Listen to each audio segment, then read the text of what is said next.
Assalamualaikum warahmatullahi wabarakatuh. Bismillahirrahmanirrahim.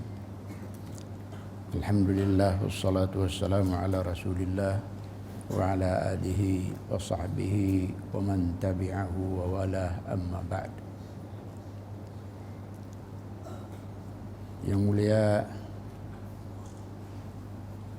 Major Jeneral Datuk Paduka Seri Awang Haji Aminuddin Ihsan, Pimpin Orang Kaya Saiful Muluk Datuk Seri Paduka Haji Abidin, Pemerintah Angkatan Bersenjata Diraja Brunei, yang dimuliakan Yang Mulia ahli-ahli eksekutif pertahanan, dan seterusnya para hadirin yang saya hormati sekalian. Saya di sini berkewajiban untuk menyambung siri ceramah saya yang lalu-lalu.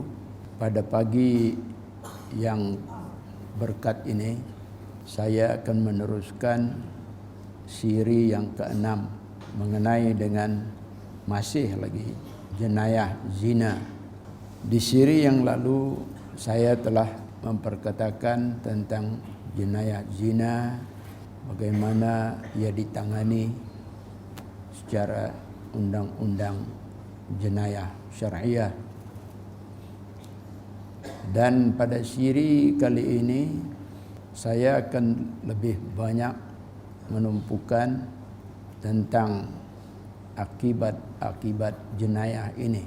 Sebab kalau tidak diterangkan tentang akibat-akibatnya, rasanya belum lengkap apa yang sudah diperkatakan pada siri yang lalu.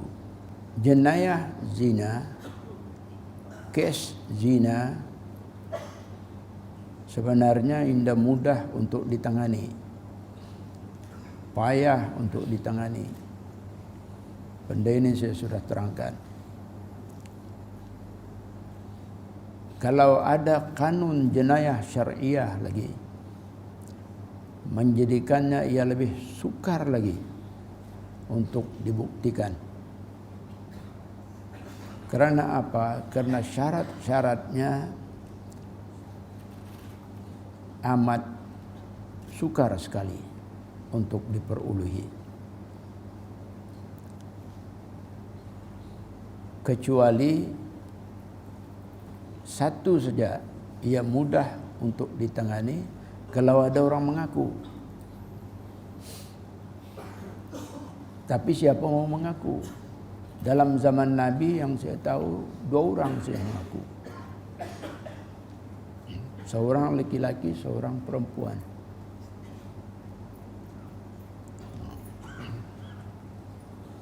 Bertolak dari 1400 tahun yang lalu, dari zaman Nabi,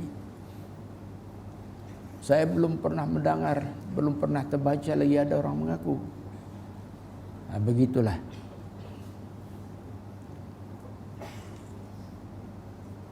Tetapi kalau kes ikrar, itu saja yang senang ditangani. Kalau kes bukan ikrar, bukan mengaku salah, sudah pasti ia lebih sukar untuk dibuktikan. Mengapa ia sukar? Saksi-saksinya mesti ada 4 orang yang adil. Yang adil ni artinya tidak fasik. Kalau fasik habis, tidak boleh terima. 4 mesti adil. Tidak boleh seorang saja yang adil atau 3 orang insya-Allah yang adil, seorang tidak adil pun tidak boleh. Kan mendapatkan saksi-saksi yang adil cukup payah, sangat payah. Saya sudah terangkan. Misal Saksi jadi indah adil, ya fasik. Indah sembahyang saja, habis. Indah jadi saksi adil, saksi fasik. Indah sembahyang saja, cuai sembahyang, apatah lagi tidak membuat langsung, berkala-kala sembahyang, sekajap sembahyang, sekajap indah sembahyang, mood baik sembahyang, mood indah baik indah sembahyang, habis, fasik. Indah boleh terima dia punya kesaksian, siapapun orangnya. Indah mau berzakat, harta sudah cukup nisab, haul pun sudah cukup, indah mau berzakat, pun fasik. Masuk bulan Ramadan, indah mau puasa, padahal indah ada uzur, pun fasik. Suka kuai-kuai di tempat-tempat hiburan. Kalau Imam Syafi'i, orang duduk di kaki lima, minum-minum pun dianggapnya fasik. La ilaha illallah. Begitu. Lepas saksi yang adil, 4 mesti ada. Keterangan saksi-saksi itu juga tidak boleh bercanggah antara satu sama lain. Seorang saja memberi keterangan yang bercanggah, habis kes. Dah dapat. Itu hebatnya syarak. Kalau undang-undang biasa, kanak-kanak pun boleh jadi saksi. Siapa kanak-kanak? Bini-bini boleh jadi saksi sembarangan. Siapa saja orangnya. Mana diperinci tentang keadilannya, tentang ketidakfasikannya, tidak ada.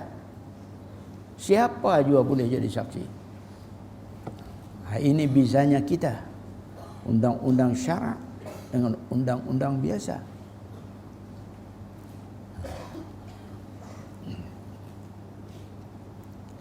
Kemudian cara berlaku. Perkara yang disaksikan itu caranya berlaku macam mana? Caranya berlaku hendaklah jelas, diakui nampak betul-betul oleh keempat-empat saksi tanpa ada perselisihan fakta mengenainya. Siapa boleh dapat? Lalu oleh kerana sukarnya ini, berkatalah setengah orang, kalau macam ini keadaan, banyaklah kes zina yang terlapas. Sudah payahkan membuktikan, cabur-cabur naik mahkamah pun, periksa saksi sudah indah adil, ada saja kekurangan, ada saja kecacatan, buang kes. Kalau macam ni orang baik yang ada masalah ni, ada juga orang kena denda, orang kena penjara. Boleh disabitkan, sanang disabitkan. Kalau ada undang-undang jenayah syariah, payah mau disabitkan, berarti kes zina akan meluyung, akan berleluasa, akan berkembang.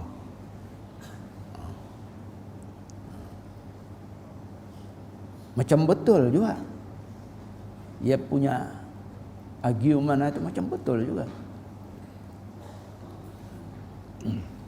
Sebab semua kes zina tidak mungkin untuk disabitkan dengan mudah.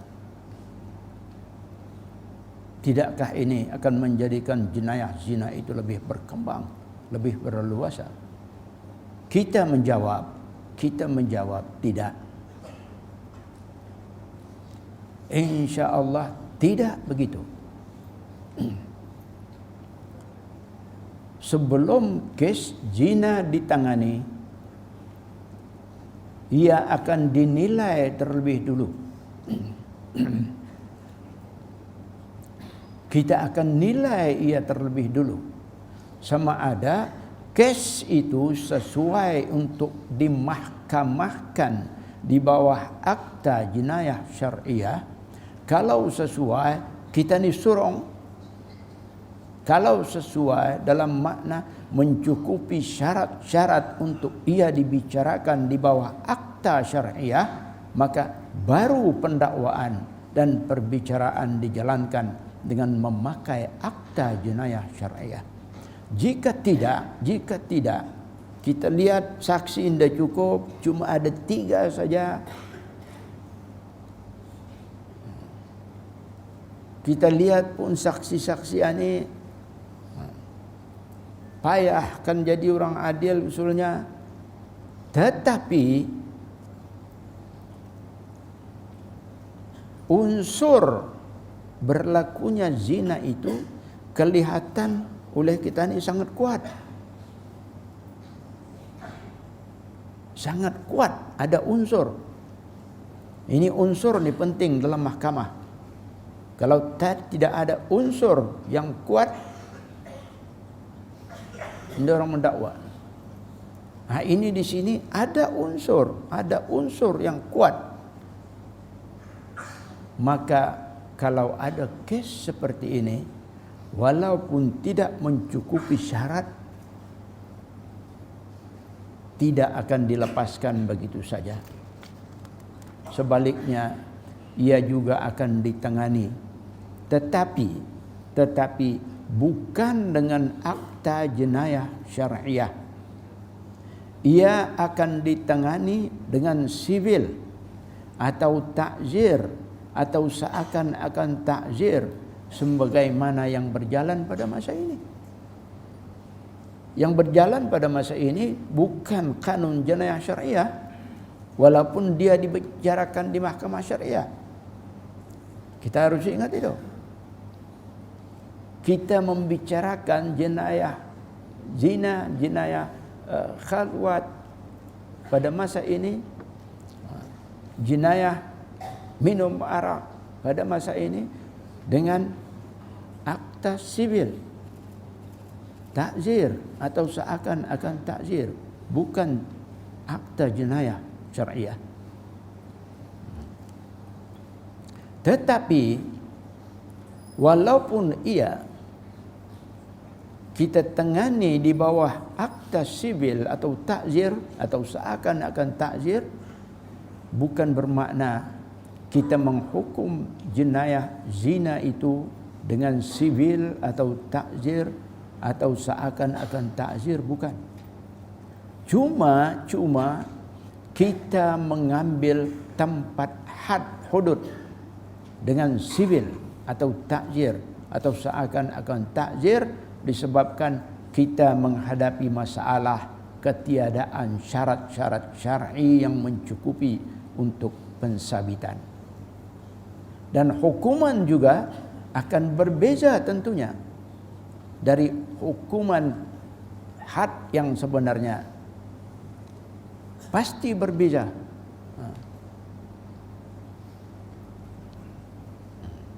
Hukuman akan berbeza. Penjara saja, denda saja. Sebab rasionalnya, kalau kita ni paksa juga masuk di bawah akta jenayah syariah, kes ini akan gugur. Syarat tidak cukup, pasti gugur. Betul lah, berleluasalah jenayah zina dalam negara yang mempunyai akta jenayah syariah. Kan menunggu orang mengakun saja. Oleh kerana itu, kita masih berguna juga akta sivil atau takzir atau seakan-akan takzir. Mengapa kita berguna juga? Kerana untuk memelihara maslahat atau kepentingan bagi mengelakkan kerusakan berlaku, saddud dhara'i' dalam istilah syara'nya. Kerana jika tidak demikian, mungkin betul boleh berkembang dan berleluasa jenayah zina itu. Karena itulah setiap kes yang ada unsur zina padanya, kita tidak akan terlepas pandang terhadapnya. Di sini kita sekali lagi menyebut, saya sudah menyebut banyak kali di ceramah-ceramah yang lain. Di sini kita sekali lagi menyebut tentang visi raja kita. Visi raja kita, di mana baginda itu mahu supaya Brunei menyesuaikan semua undang-undangnya dengan kehendak agama. Dan pada era terakhir, mutaakhir ini pula, baginda menekankan bahwa undang-undang syariah tidak ada masalah untuk berjalan seiring dengan sivil atau takzir, atau seakan-akan takzir apabila keadaan memerlukan. Cantik bukan? Arah lain belum kita ni terdengar ni. Arah lain orang menolak undang-undang syariah saja, tolak saja, tinggal sivil.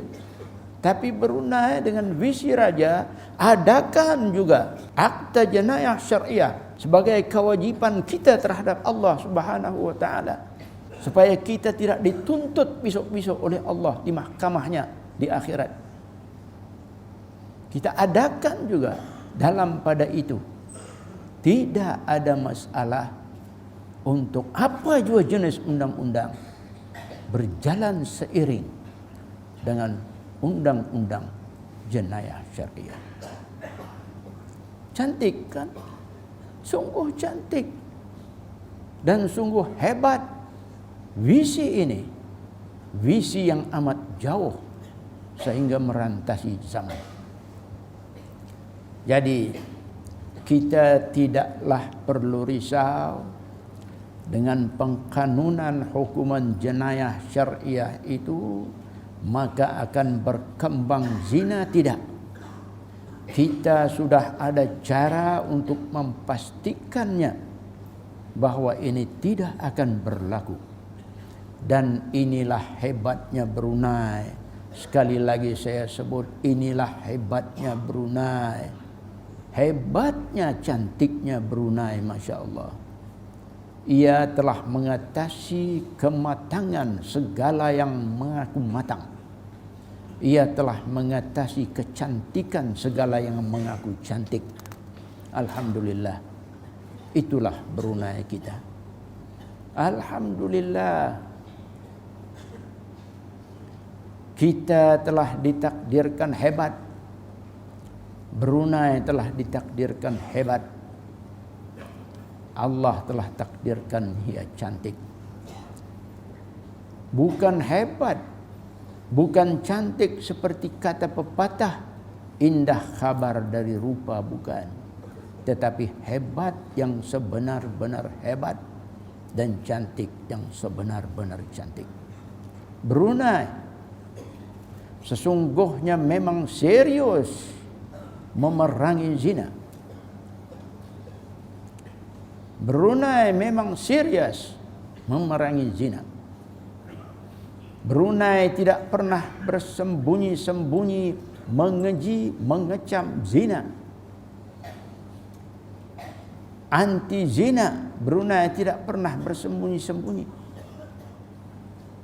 Di Brunei dalam sejarahnya tidak pernah terdapat rumah-rumah pelacuran yang berlesen.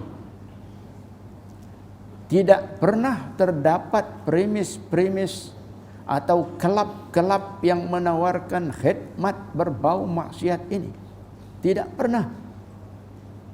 Dalam sejarahnya ia bersih. Jika ada atau cuba-cuba ada, kita benteras.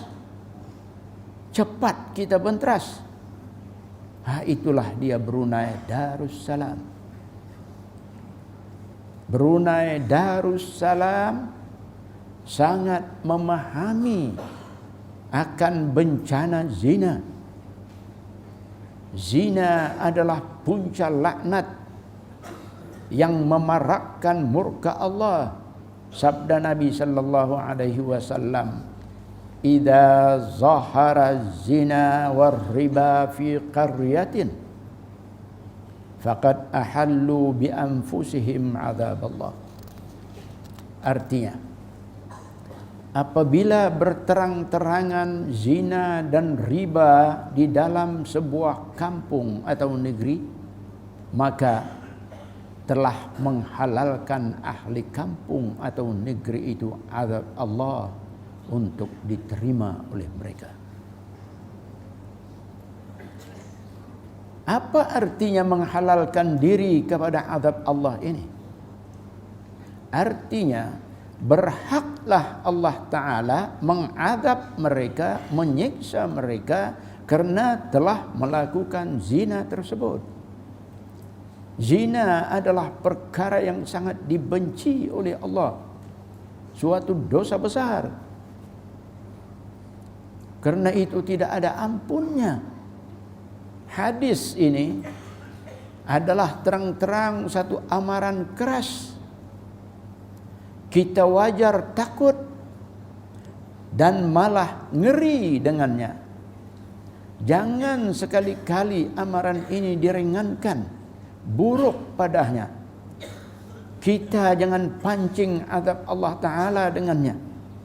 Takutlah terhadap musibah zina itu dari menimpa umat dan negara. Jangan kita sendakan azab Allah Ta'ala. Azab itu adalah juga bermakna hukuman. Hukuman Allah pelbagai bentuknya. Ini kita perhati. Hukuman Allah bukan satu macam, tetapi pelbagai bentuknya, pelbagai caranya. Janganlah ia diundang, janganlah ia ditagih. Kita tidak mampu menanggungnya. Jenayah zina yang lazim berlaku di antara makhluk lelaki dan perempuan. Kemudian di sana ada pula spesies lain, spesies zina yang lain bernama liwat, lelaki sesama lelaki, dan lesbian, perempuan dan dengan perempuan. Semuanya ini sama-sama mengundang kepada azab Allah Ta'ala belaka. Dalam Al-Quranul Karim termuat sebuah kisah yang masyhur, kisah kaum Lut. Kisah ini bukan berstatus kisah-kisahan atau untuk sebut-sebutan sahaja, bukan. Tetapi malah ia adalah benar-benar kejadian. Allah tidak merakam secara sia-sia, tetapi adalah perkara benar-benar kejadian. Ia adalah untuk pengajaran dan bahkan sebagai amaran kepada seluruh umat manusia. Hukuman Allah benar-benar berlaku kepada kaum Lut. Sangat pedih dan sangat luar biasa hukuman itu. Hukumannya berupa rajam dengan batu-batu yang dibakar, yang turun dari langit, dan negeri diterbalikkan. Yaitu suatu azab yang sungguh-sungguh menggerunkan, yang kita sama sekali tidak terbayangkan, tidak tergambarkan. Sungguh malang Nabi Allah Lut alaihi salam. Sungguh malang baginda itu. Ada umat, tetapi umat yang tidak tahu diuntung. Mereka menukar kebajikan dengan kejahatan dan menukar nikmat akhirat dengan keseronokan yang terkutuk. Benar-benar umat ini tidak berbudi, tidak beretika, Yang ada hanyalah nafsu menutupi akal dan naluri menguasai diri. Itulah umat yang telah berkubur bersama-sama dengan sejarah hitam mereka.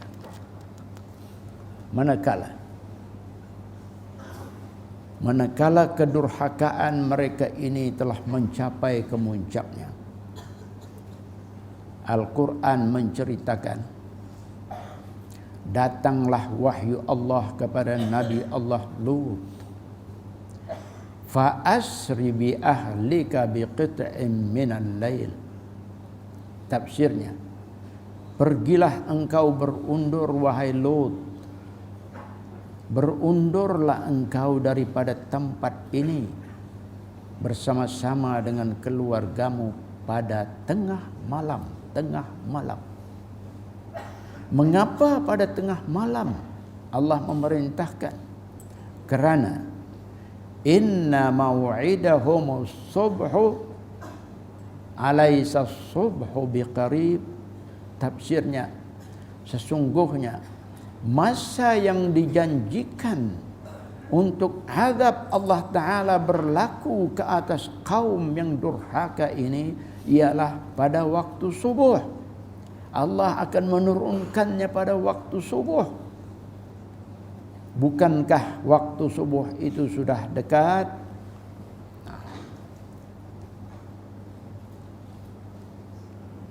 Apa dia bentuk azab atau siksa atau hukuman itu, dan bagaimana ia berlaku? Berfirman Allah Subhanahu wa taala menjelaskan, ja'alna 'aliyaha safilaha wa amtarna 'alaiha hijaratan min sijilin mandud musawwamatan 'inda rabbik wa ma hiya minadh dhalimin biba'id. Tafsirnya, kami yakni Allah jadikan negeri kaum Lot itu tunggang terbalik, yang di atas jadi ke bawah, sehingga segala isi di dalamnya punah berkubur. Dan kami juga menghujaninya dengan batu yang dibakar menimpa mereka bertalu-talu. Bayangkan saudara, bayangkan negeri terbalik, seperti kapal terbalik. Bayangkan, ya terbalik. Apa arti terbalik? Artinya yang di atas lingkup ke bawah, dan yang di bawah pula naik ke atas. Bayangkan ini, bayangkan. Sedangkan setakat gempa bumi kalau berlaku, siapa yang pernah merasai gempa bumi? Saya pernah sekali masa saya di Mesir. Sebab itu saya dapat bercakap nih. Saya sudah merasai. Sedangkan setakat gempa bumi kalau berlaku, bukan terbalik, cuma gempa saja, gagar saja berlaku, itu pun orang sudah panik, sudah tidak keruan, takut, gerun, kelam kabut. Perempuan-perempuan dan kanak-kanak berteriak-teriak menangis, dan kaum lelaki pula bengong-bengong, juga tidak kurang takut, tidak tahu apa yang mau dibuat. Pendeknya, baru setakat gempa, belum lagi terbalik, manusia sudah teringatkan mati. Teringatkan mati, teringatkan kiamat. Betapa negeri terbalik, saudara. Betapa negeri terbalik. Negeri kaum Lot terbalik. Betapa kita tidak mampu mengagak, kita tidak mampu menggambarkan Bagaimana keadaan sekalian isi negeri yang diterbalikkan itu? Sudahlah terbalik, diikuti pula oleh hujan batu yang dibakar. Hujan batu dari neraka Allah Subhanahu wa taala. Betapa dahsyatnya ini. Itulah dia. Tetapi malang sejuta kali malang. Manusia cuai, tidak mengambil iktibar daripada kisah yang dipaparkan oleh Allah sendiri dalam Al-Quran ini. Mereka tidak mahu belajar dari sejarah hitam ini. Dunia tidak ngeri, dunia sombong, dunia tidak gerun, dunia tidak sensitif dengannya. Malah ini dunia seperti saja menyandarkan berita daripada langit tentang kaum Lot yang derhaka ini. Dunia seperti saja mentertawakannya. Bagaimana saya kata demikian? Bagaimana boleh kita menyifatkan dunia mentertawakan berita yang ngeri dari langit ini? Bagaimana kita katakan begitu? Mari kita lihat. Sila lihat. Sila amati. Untuk diambil perhatian oleh semua. Pada 17 Jun 2011,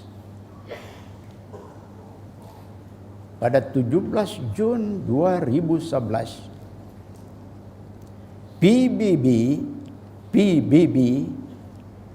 Badan Dunia menerusi Majelis Hak Asasinya UNHRC telah pun meluluskan satu resolusi mengiktiraf hak LGBT. Apa itu LGBT? LGBT ialah ringkasan bagi lesbian, gay, bisexual, dan transseksual. Resolusi ini lulus dengan suara majoriti, saudara. Dengan suara majoriti menyokong. Apa artinya ini?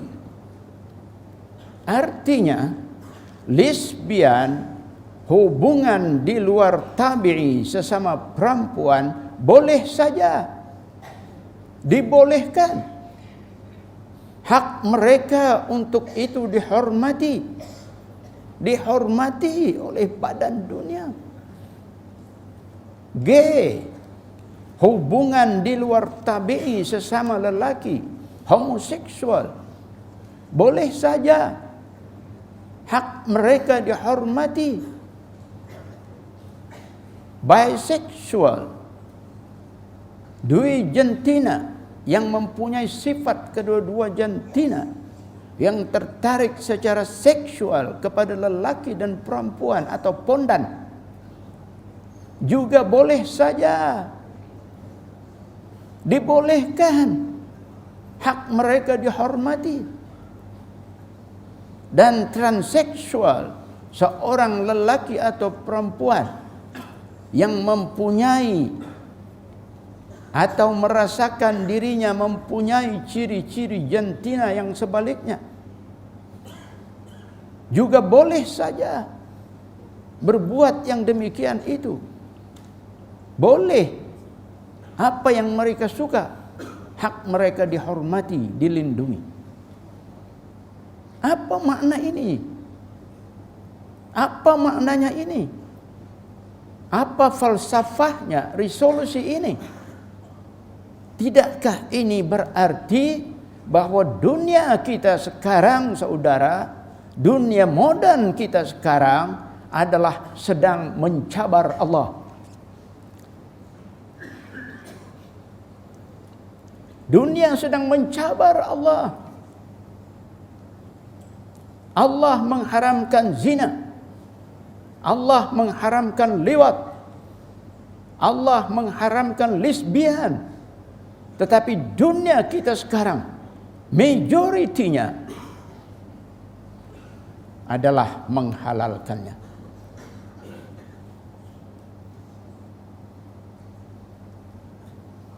Menghalalkannya, merestuinya.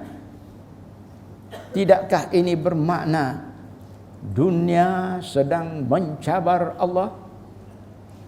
Malah bukan mencabar lagi, tetapi sudah melawan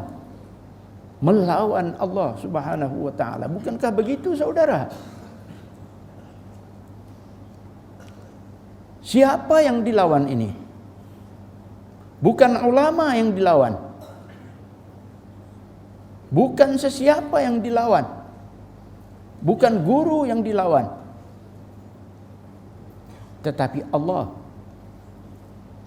Allah lah yang dilawan itu. Mengapa ini? Mengapa kita katakan dunia melawan Allah? Karena bukankah Allah Subhanahu wa taala melarang zina?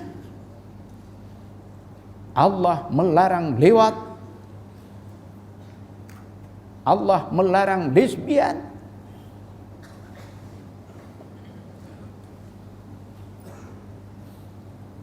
Nampaknya manusia hari ini adalah lebih teruk lagi daripada manusia di zaman Nabi Lut alaihissalam. Era di zaman Lut cuma jenayah liwat sahaja yang berbangkit. Tetapi sekarang di zaman kita hari ini, di samping liwat masih berterusan, dipelas lagi dengan lesbiannya, dipelas lagi dengan biseksualnya, dan dipelas lagi dengan transseksualnya. Kalau kaum Lut dianggap derhaka karena amalan lewat mereka, betapa dengan kaum, dengan umat yang mengamalkan lebih daripada amalan lewat amalan Lut itu. Tidakkah mereka ini boleh dipanggil sebagai lebih derhaka daripada kaum Lut sendiri? Tidak syak lagi, saudara. Gejala zina, gejala liwat atau gay, gejala lesbian, gejala biseksual, dan gejala transseksual adalah ancaman kepada dunia kita sekarang. Ancaman kepada semua. Bukan ancaman kepada non-negeri di sana saja, tidak. Tetapi ancaman kepada semua, kepada seluruh dunia. Awas, kerananya laknat dan bala pasti turun. Tidak boleh tidak. Laknat dan bala pasti turun, tidak boleh tidak. Ke atas umat Lut, bala itu ialah berupa negeri terbalik dan hujan batu yang dibakar turun dari langit. Ke atas umat gay, umat lesbian, umat biseksual, dan umat transseksual, apa pula bala itu? Mastikah bala itu betul-betul sama macam bala yang diturunkan ke atas umat Nabi Lut?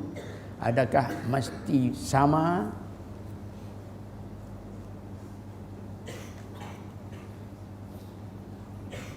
Jawabnya Tidak mesti. Tetapi tidak pula mustahil ia boleh seakan-akan sama.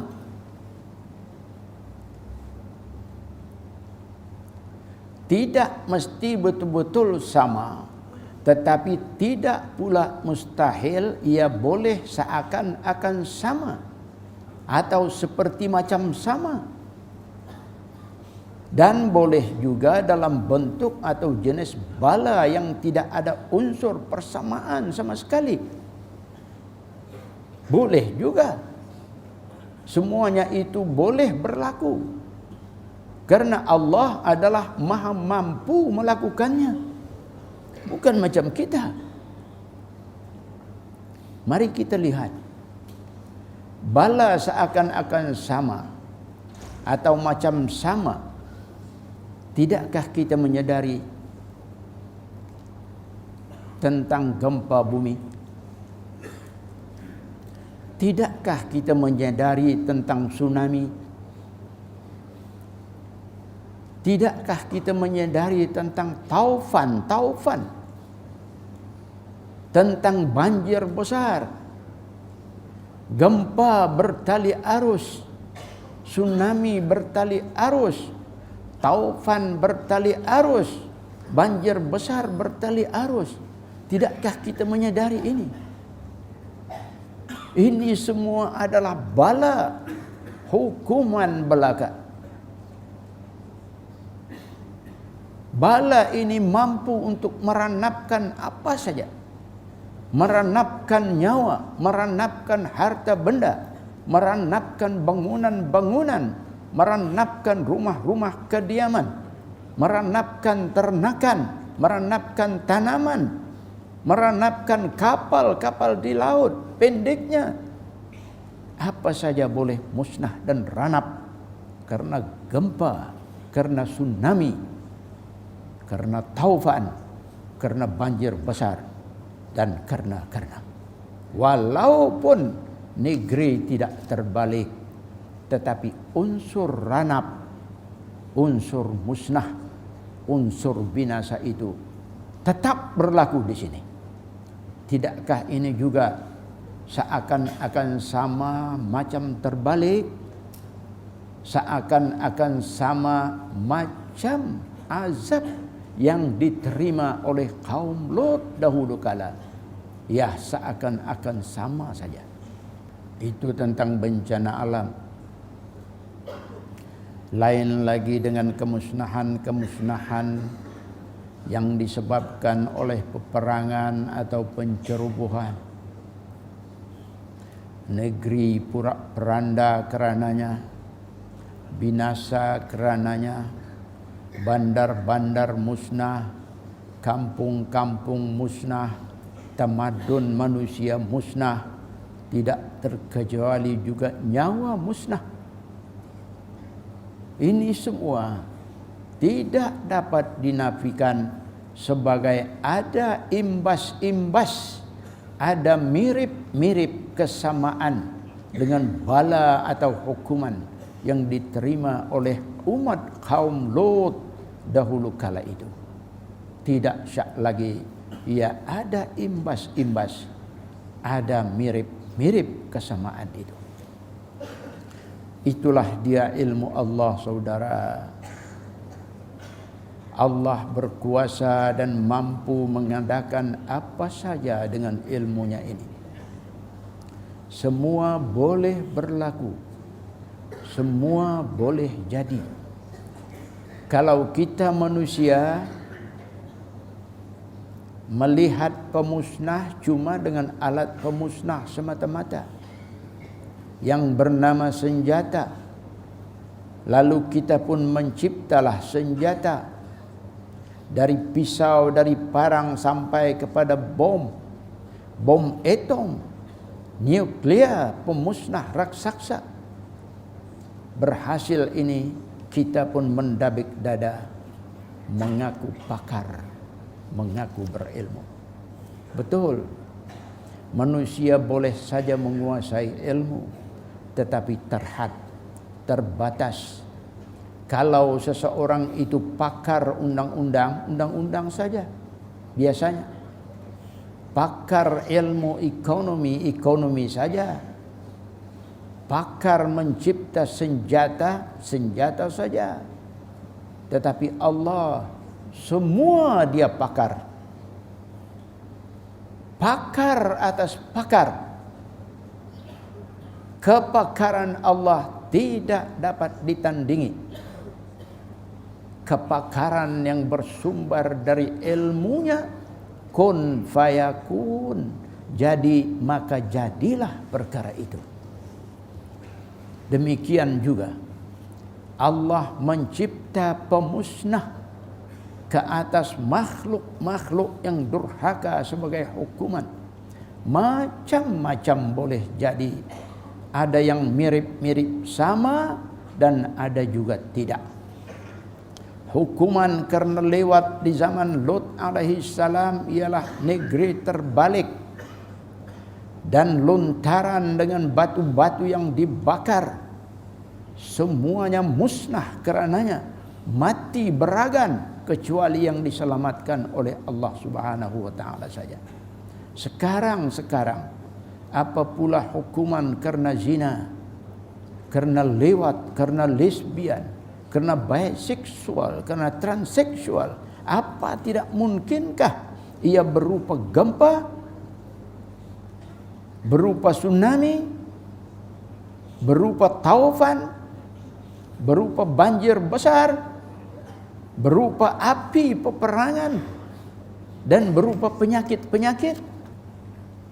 Ya, tidak diragukan lagi saudara. Gempa, tsunami, taufan, banjir besar, dan api peperangan serta penyakit-penyakit adalah hukuman ke atas umat manusia. Ini adakah akidah kita saja orang-orang Islam? Disebabkan zina, campur lewat, campur lesbian, campur biseksual, campur transseksual, Allah sampai menghukum kita dengan tsunami, dengan gempa, dengan taupan bertali arus, dengan banjir besar bertali arus, dengan cuaca panas yang membunuh, dengan cuaca sejuk yang membunuh, dan lain-lain. Apakah kita saja yang berakidah demikian itu? Mari perhati, pada 7 November 2012, saya dan mungkin juga ramai lagi orang lain mungkin terkejut apabila membaca akhbar terbitan luar negeri keluaran pada 7 November 2012 itu, yang memaparkan satu berita tentang 3 orang pemimpin agama lain. Padri Luke Robinson, Padri John McTernan, dan seorang lagi pendeta Yahudi, Lawson Lita,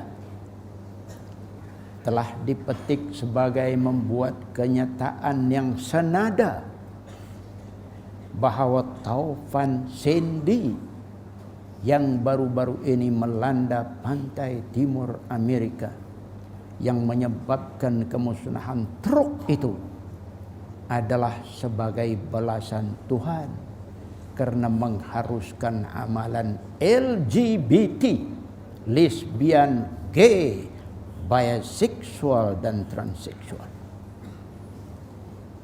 Lihat saudara, rupa-rupanya mereka juga menyalahkan pengamal LGBT. Melihat LGBT itu sebagai puncak bencana, mengundang balasan Tuhan.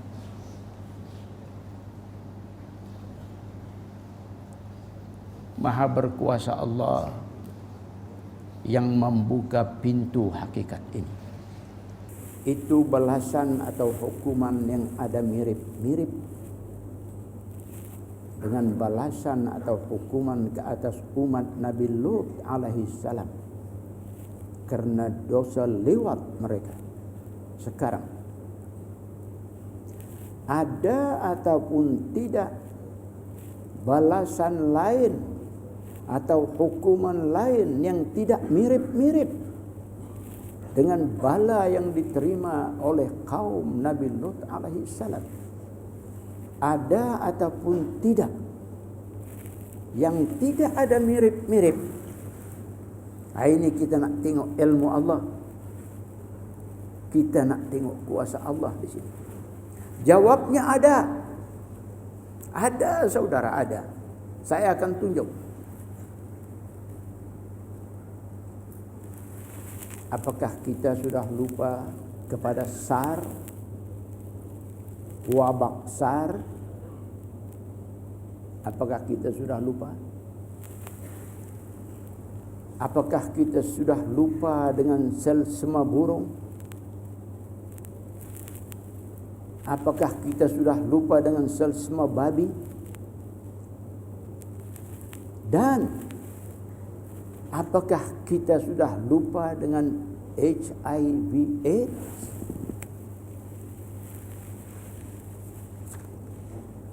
Ya.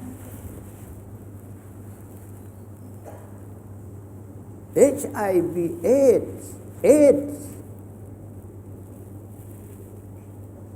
Acquired Immune Deficiency Syndrome,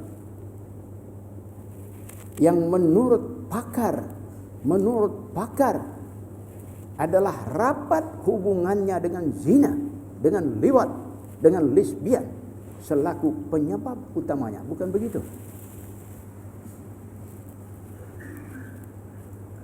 Bukan begitu, saudara.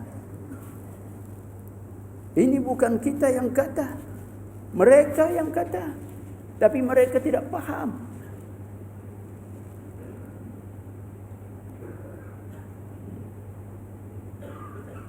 Zina, liwat, lesbian diperaku oleh mereka sebagai penyebab utamanya. Ialah penyebab utama AIDS. Jadi memang tidak diragukan lagi.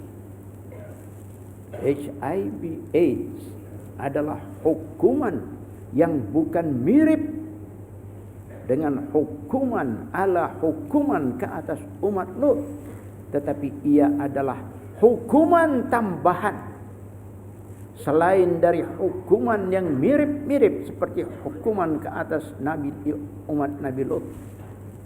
Hukuman itu digunakan oleh Allah untuk menghukum umat masa kini, saudara. Untuk menghukum umat masa kini, umat yang mengiktiraf zina, mengiktiraf liwat, mengiktiraf lesbian, mengiktiraf biseksual dan transseksual. Ya, ternyata dunia kita sekarang sedang dihukum dengan hukuman tambahan ini, HIV/AIDS. AIDS adalah musibah yang sungguh-sungguh merungsingkan, malah menakutkan, karena wujudnya tidak berubah dan datangnya pula semena-mena. Sampai sekarang penyakit ini masih menjadi tanda tanya. Apa ia yang sebenarnya? Kata pakar, ia terjadi kerana virus HIV yang menyerang dan memusnahkan daya tahan badan manusia. Itu saja. Kita bertanya, berapa lama sudah AIDS ini menghantui dunia? Sejak bilakah ia mula dikesan? Sejak lebih dari 30 tahun, saudara. Sudah berlalu lebih 30 tahun. Ia mula dikesan. Mula kita dengar. Setakat ini umurnya sudah menjangkau dewasa, artinya lebih dari 30 tahun. Dan tidak lama lagi akan memasuki usia tua pula. Namun bila saatnya ia akan berakhir, kita tidak tahu. Dan malah belum ada tanda-tanda untuk ia berakhir. Ya, tidak syak. Tidak syak manusia kini, dunia kini sedang dihukum dengan AIDS.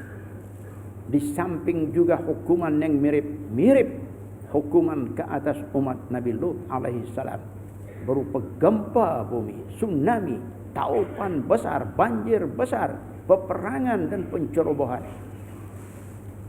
Soalnya sampai bila ini? Bilakah ia akan berakhir? Mana tanda-tandanya ia akan berakhir? Belum nampak, belum terkesan lagi.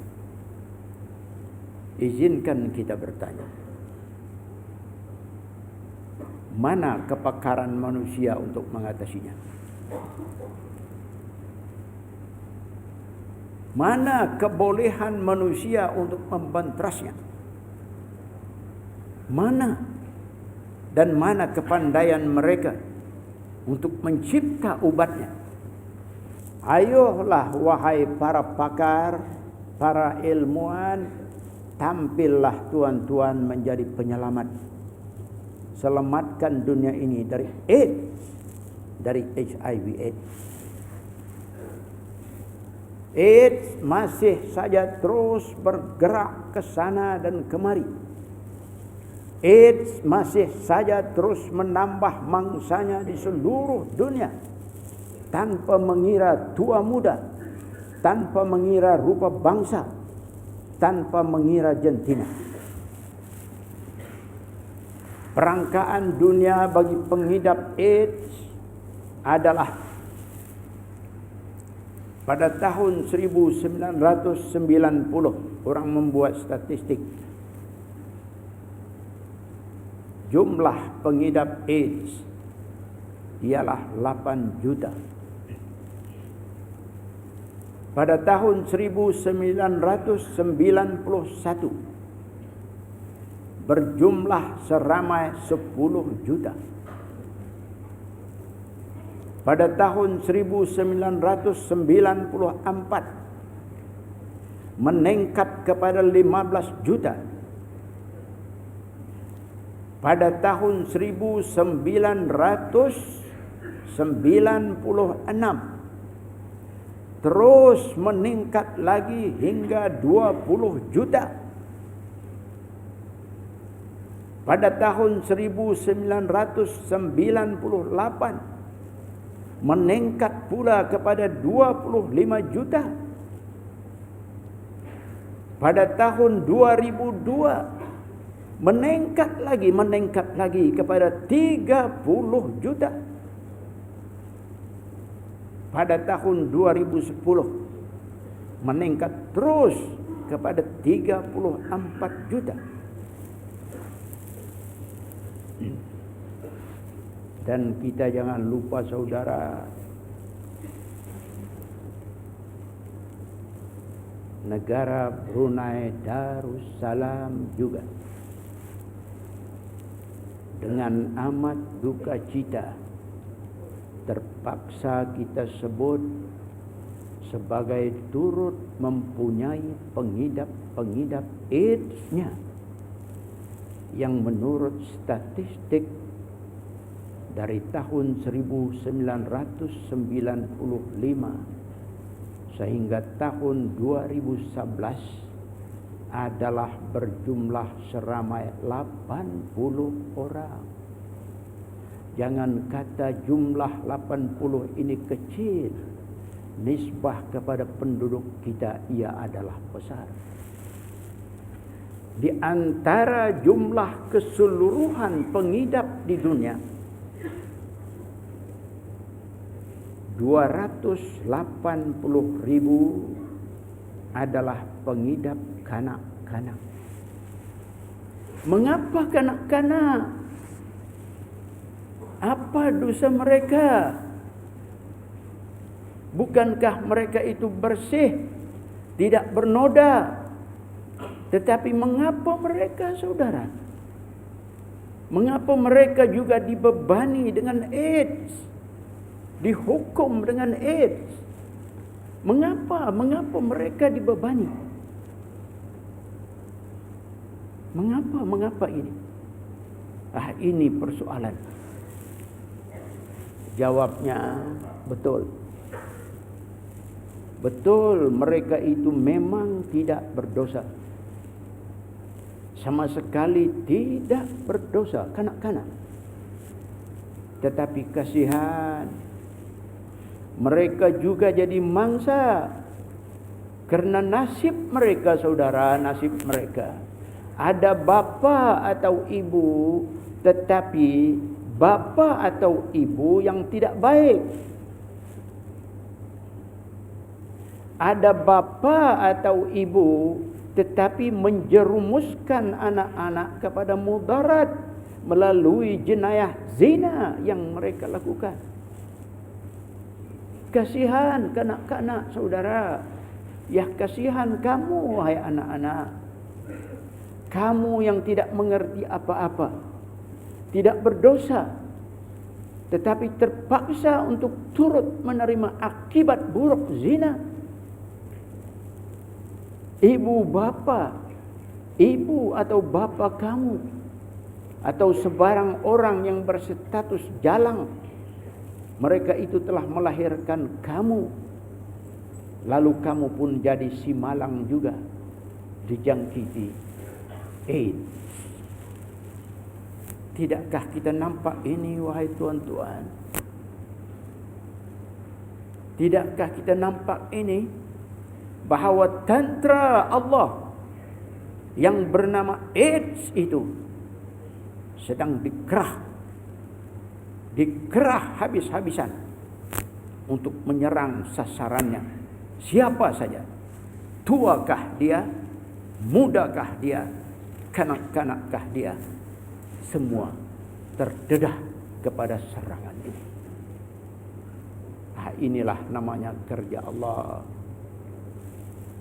Hanya orang-orang yang beriman sahaja yang mengerti dan dapat memahami perkara ini.